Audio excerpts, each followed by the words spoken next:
Assalamualaikum to everyone.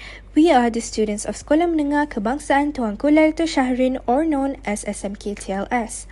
Our school is known for its commitment in excellence.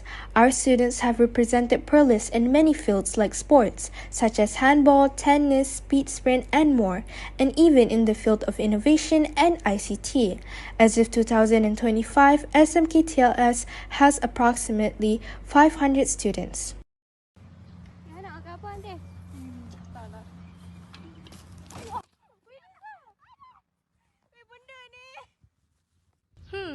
A bunch of coconut but still no use?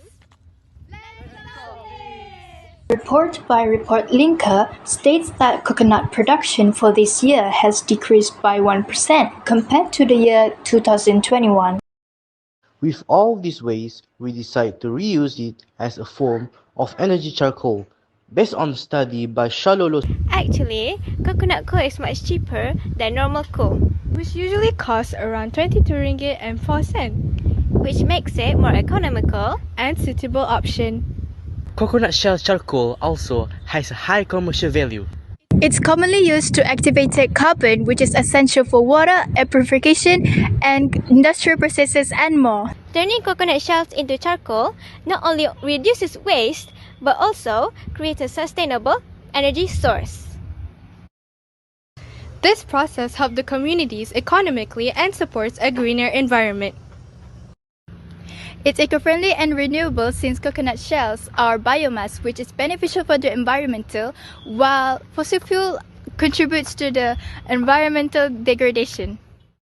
The process to make it is fairly simple. It goes through a process called charring, where the coconut shells are heated up to high temperatures, like 300 to 500 degrees Celsius. For easy use, we decide to shape it in cube shape, or better known as. This process transformed them into a highly porous and carbon-rich material. It also has many benefits. One of its many is its higher carbon contents and purity, more burning time, and less smoke and odor. To make it happen, we use some products like tins, woods, lighters, and knife. Overall cost of all the products used is 12 ringgit. Let's rethink waste and turn problems into possibilities. Together, small actions can create big change.